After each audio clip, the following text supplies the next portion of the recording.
Club de Prensa con Juan Carlos Iragorri. Bienvenidos a Club de Prensa en NTN 24. Transmitimos desde Bogotá, desde el Centro Internacional de Noticias de este canal.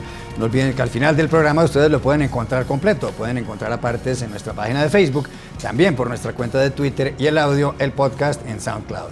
Y les doy la bienvenida a las dos invitadas a este programa. Se trata de dos periodistas muy destacadas y presentadoras de NTN 24. En primer lugar, Eva Rey. Bienvenida, Eva, a esta mesa. Muchísimas gracias, Juan Carlos, un placer. Y Ruth del Salto, bienvenida también. Juan Carlos, ¿qué tal? ¿Qué tal, Eva? ¿Qué tal? Bueno, hay varias noticias en las últimas horas muy importantes y la primera de ellas tiene que ver con Venezuela y Estados Unidos. Porque el Departamento de Tesoro estadounidense ayer impuso sanciones contra Tarek El Aissami, el vicepresidente del gobierno de Venezuela. Impuso las sanciones porque considera que está vinculado con el narcotráfico del señor El Aissami. Y también vinculó a uno de los grandes amigos del Aissami, Samar José López Bello. Dicen que tienen decenas de millones de dólares en bienes obtenidos a través del narcotráfico. Las sanciones consisten principalmente en congelar las cuentas que tienen en Estados Unidos y en bloquear algunos activos que tienen también en ese país. Dice el gobierno estadounidense que esto es una sanción contra un individuo y no contra un gobierno. El Aissami ha respondido en su cuenta de Twitter, ha dicho que esto es un atropello y que es otra de las medidas del imperio. Aquí la pregunta es, ¿esto fortalece al gobierno de Nicolás Maduro, que según algunos observadores busca un enemigo externo, un enemigo común, o lo debilita? Pues empiezo yo, si te parece, Ruth, pero yo creo que lo debilita porque a nivel internacional sí lo deja muy de capa caída. Tenemos que recordar que estamos hablando de un vicepresidente que además fue escogido, es de las filas chavistas más fuertes, así lo ponderó el presidente Nicolás Maduro cuando lo nombró su presidente y quizás uno de los más radicales, y es quien sustituiría en caso de un referendo revocatorio a Nicolás Maduro y cogería las riendas del gobierno en Venezuela. O sea que yo sí creo que lo debilita, lo deja muy señalado y marcado después de todos los escándalos de lo que tiene que ver con los narcosobrinos también de Nicolás Maduro y Diosdado Cabello, que es el segundo también, digamos, en Venezuela en poder y quien también está, ya no ha sido corroborado, pero sí está señalado también por tener ese tipo de vínculos. O sea que yo creo que sí lo debilita y lo debilita más porque estos señalamientos ya venían de la época de Barack Obama. Ha sido el presidente Donald Trump quien lo ha ratificado. Dos presidentes que no se han llevado muy bien entre sí, que yo creo que muy pocas de las cosas que han coincidido han sido precisamente en este punto. O sea que yo sí creo que deja a Nicolás Maduro debilitado y con las declaraciones que dices que ha hecho Tarek El Aissami diciendo que esto pues obviamente lo deja muy bien ante el antiimperialismo, pues eran unas declaraciones que se podían esperar. Ya lo estaba diciendo Henry Allup, pues que ahora lo que se iba a decir era que esto era un montaje, lo mismo que hace el gobierno de Venezuela contra la oposición. O sea que yo creo que era más de lo mismo. Rude, el señor El Aissami es un hombre de 42 años que ascendió mucho dentro del chavismo, un hombre muy querido por Nicolás Maduro, por supuesto, y además las sanciones las imponen dentro de la llamada lista Clinton. Es una ley que empezó en 1995, cuando se estaba luchando contra distintos narcotraficantes y, por ejemplo, líderes del narcotráfico colombiano en su momento, gente del cartel de Cali, del cartel de Medellín, empresas vinculadas a esas organizaciones están dentro de la lista Clinton. ¿Coincide con Eva en el sentido de que esto puede debilitar a Maduro? Quiero escuchar qué dice, qué responde Nicolás Maduro con respecto a estas acusaciones, pero yo creo que efectivamente en el ámbito internacional sí lo perjudica. Venezuela está en el radar de Trump, eso es indudable. Dicen los medios de comunicación que hay intereses creados también, que Trump no deja de lado a Venezuela, no lo ha mencionado como a México, pero por ejemplo en la Florida sabemos que está este club de Donald Trump, conocido sitio donde habitan los venezolanos que viven fuera, que están en el exilio y que precisamente están en contra del chavismo. Podría ser que lo debilite, podría ser una estrategia también, como bien lo mencionaste, para hacerse ellos más fuertes y corroborar eso de que el imperialismo los ataca a ellos como chavistas. Habría que ver cómo se defiende Maduro y cómo se desarrolla esto. O sea, si Tarek El Aissami en realidad ahora se lo pone entre la espada y la pared, porque no es una acusación mínima ni menor, es el vicepresidente, el segundo en el poder, que está acusado de una cosa tan terrible como es estar ligado al narcotráfico, que no es nuevo. Y te añado una cosita, decía que esto demuestra que está en el radar de Donald Trump, y está, porque ha hecho la comparación que se viene haciendo, que no lo está quizás de la misma manera que lo está México, porque Trump lo ha hecho algo muy público y de lo que ha hablado y para tomar medidas muy concretas, pero sí se sabe que en conversaciones, por ejemplo con el presidente de Colombia, Santos, se ha hablado de Venezuela, en conversaciones que ha tenido con el presidente de Perú, con Kuczynski, también se salió a relucir el tema de Venezuela, con lo cual Venezuela está en el radar de Donald Trump. Ruth, hay más noticias de Donald Trump porque él había nombrado a su asesor de seguridad nacional, el ex general Michael Flynn. Flynn llevaba 24 días en el cargo y ahora resulta que ha tenido que renunciar. O sea, ha perdido el puesto el señor Flynn. ¿Y por qué razón? Porque hubo unas denuncias del periódico The Washington Post y luego vinieron investigaciones de los servicios de inteligencia según los cuales el señor Flynn había hablado recientemente con el embajador ruso en Washington y había hablado acerca de las sanciones estadounidenses contra Rusia. Hay que recordar que cuando se supo, según los servicios de inteligencia norteamericanos, que Rusia había influido en el resultado electoral de Estados Unidos del pasado 8 de noviembre, Barack Obama impuso unas sanciones, expulsó a algunos diplomáticos rusos y demás. Flynn aparentemente no le había contado la verdad a la Casa Blanca cuando tomó posesión del cargo y ahora cuando se supo todo presentó la renuncia. Es un hombre contrario al islamismo y al islamismo radical esencialmente y también un gran enemigo de Hillary Clinton.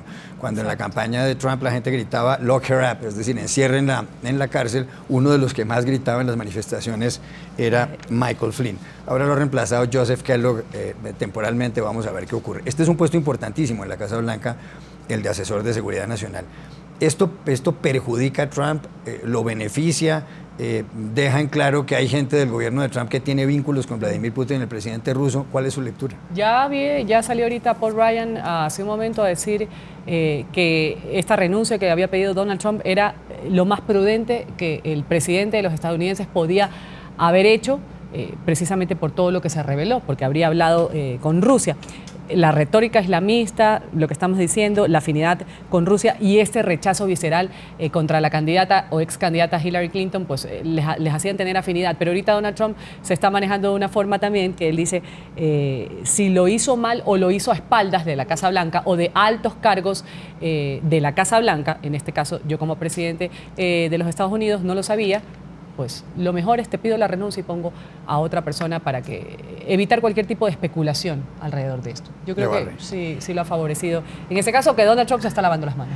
Sí, porque ya también son muchos los que están diciendo que esto ya se sabía de antes y que esta medida era la que le tocaba tomar ya porque no podía alargar más el escándalo, porque como tú estabas diciendo, sí llamaba mucho la atención que esa decisión que tomaba Barack Obama antes de dejar su cargo, que era de sancionar a más de 30 funcionarios de Rusia y echarlos del país, y que Putin no respondiera por lo menos al mismo nivel. Putin decía, bueno, es Navidad y vamos a ver qué pasa y pues como es época de paz y de tranquilidad, pues no vamos a responder de la misma forma. Pues eso, ya había el run de que eso llamaba la atención de los analistas políticos diciendo algo pasa aquí. Y era precisamente la exfiscal general quien ponía sobre el tapete este tema diciendo que esa reunión había existido y lo hacía hace más de un mes. Con lo cual yo creo que esto se sabía, ahora ya ha explotado de forma definitiva en los medios de comunicación y Donald Trump no le queda otra que decir, pedir su renuncia. Hay algunos que dicen ya que esto no termina con la renuncia, que el escándalo sigue.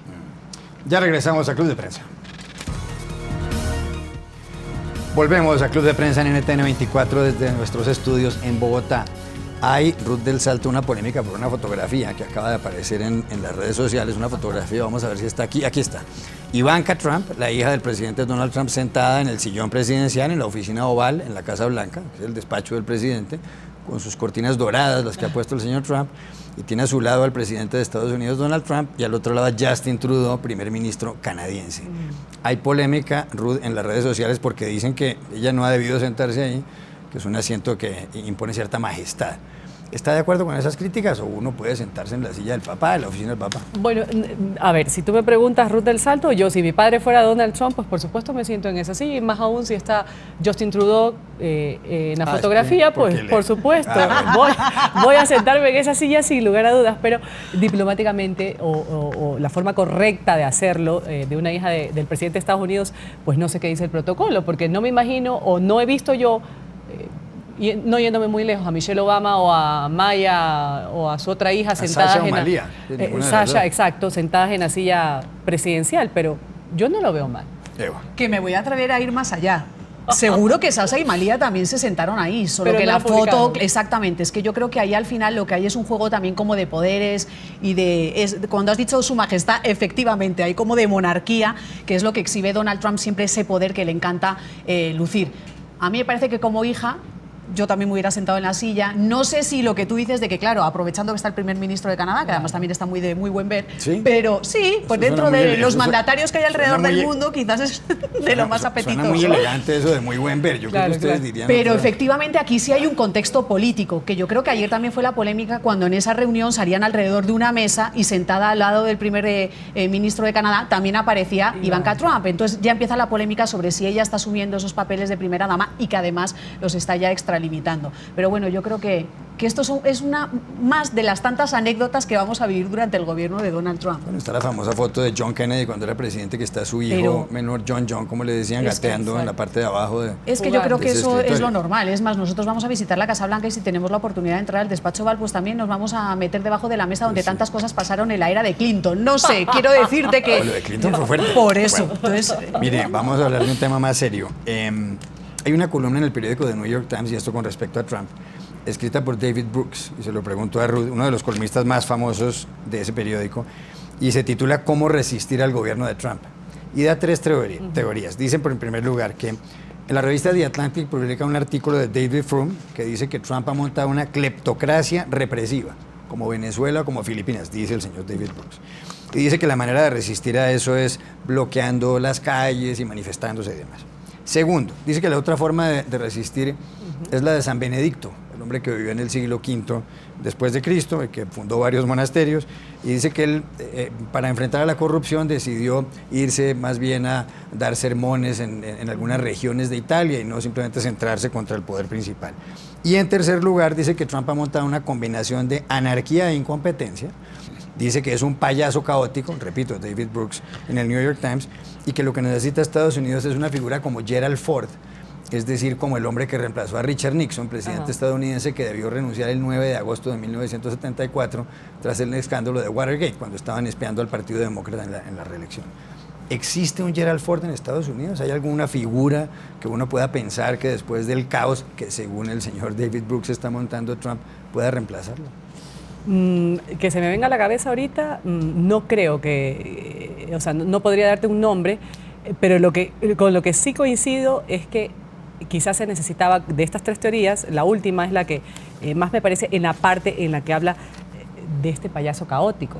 Suena fuerte el calificativo, pero Donald Trump lo está haciendo y está uniendo estos dos puntos que también menciona el artículo, en el cerrar, el bloquear, lo hizo con Chicago. Si siguen las protestas, pues voy a mandar ahí a la Policía Federal. Ciudad Santuario, también les voy a quitar los recursos para que no sigan ayudando a los migrantes. Tiene que hacer show. Un payaso, ¿qué es lo que hace? Un show. Y con eso ha empezado Donald Trump. Además de atacar cosas que nunca uno se hubiese imaginado que un presidente de Estados Unidos lo iba a hacer o lo iba a destacar desde el primer día de su gestión. le toca hacer eso. Yo creo que coincido ahí sí totalmente con Ruth, porque además todo lo que ha conseguido hacer Trump es unir sectores que quizás en Estados Unidos no se sentían unidos por nada y ahora se sienten unidos contra Trump. Hemos visto cómo se han movilizado las mujeres en contra de Donald Trump, los inmigrantes incluso este mismo fin de semana también en contra de lo que va a ser ese muro entre Estados Unidos y México.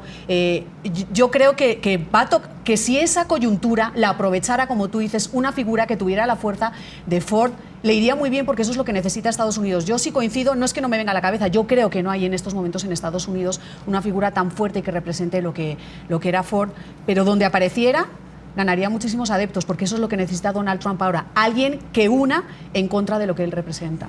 Quiero seguir con usted, Eva. Hoy es día de San Valentín, lo que en algunos países llaman el Día de los Enamorados, y aquí cambiamos de tema radicalmente. Es una fiesta que creó el Papa Gelasius I en el año 496 y le puso esta fecha, la del 14 de febrero. A propósito de San Valentín han aparecido varios artículos sobre el amor y el poder, el amor y la política, y sobre todo sobre grandes parejas que han hecho política. Y aquí voy a poner ejemplos. En su país, en España, José María Aznar fue presidente del gobierno de 1996 al 2004, y la esposa de Aznar, Ana Botella, fue alcaldesa de Madrid.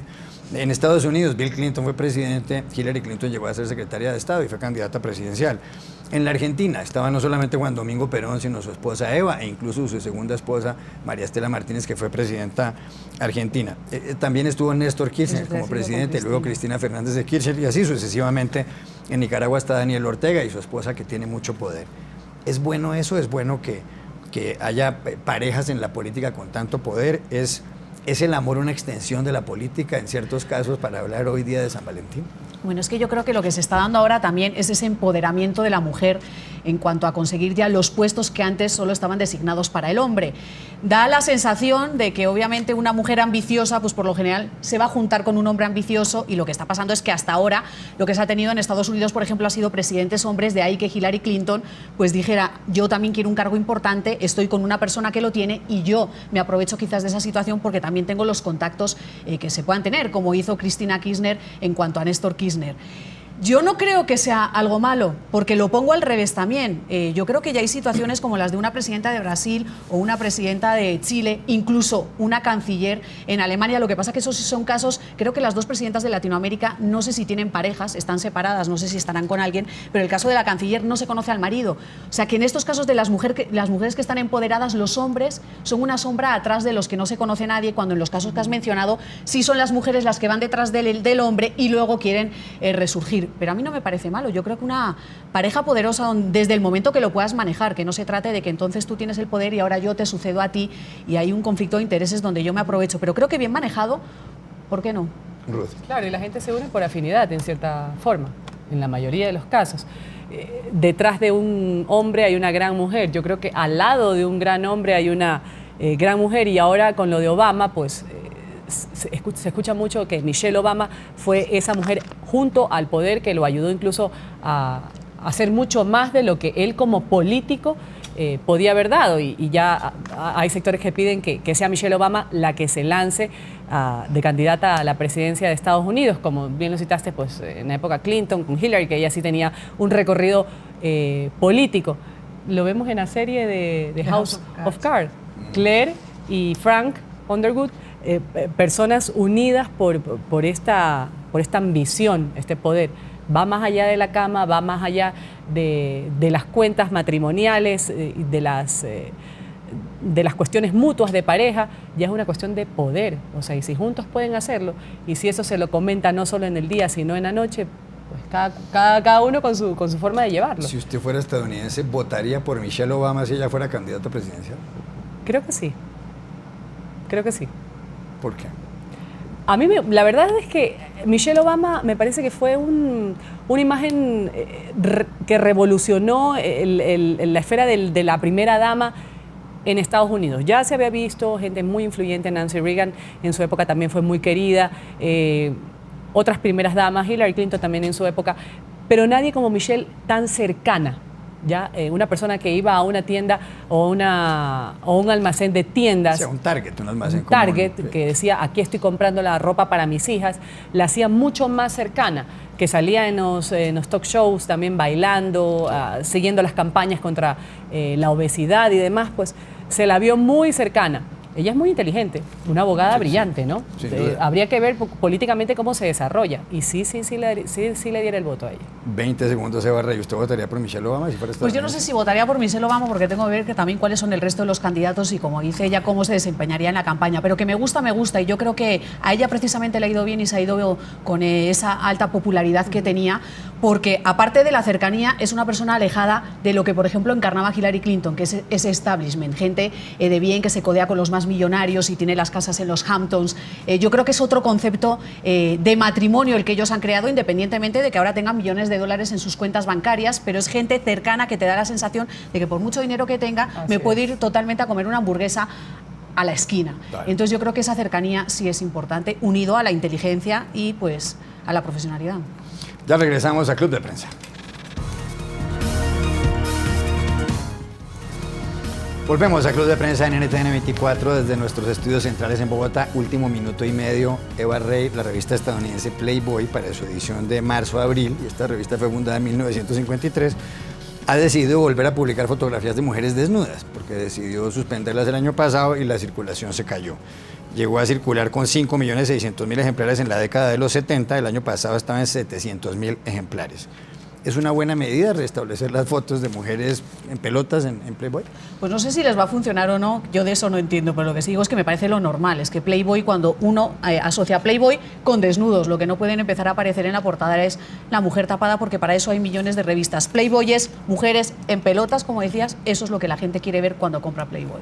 Ruth del Salto. Claro, yo pienso que fue un error haber quitado la edición de mujeres, o sea, las ediciones de mujeres desnudas, porque a la final Playboy es eso, es lo que vende, para eso los usuarios durante tanto tiempo se han asociado, han sido pues compradores de esta revista. Entonces el error fue haber quitado en el 2015, que porque para cambiar un poco la temática, a ver si es que no sé qué, no, a lo que vamos. Me escribe un televidente y me dice que les haga una pregunta, y es si ustedes posarían desnudas en una revista como Playboy. Eva Rey. Eva, yo creo que... Ya estoy muy vieja, pero yo ya he posado.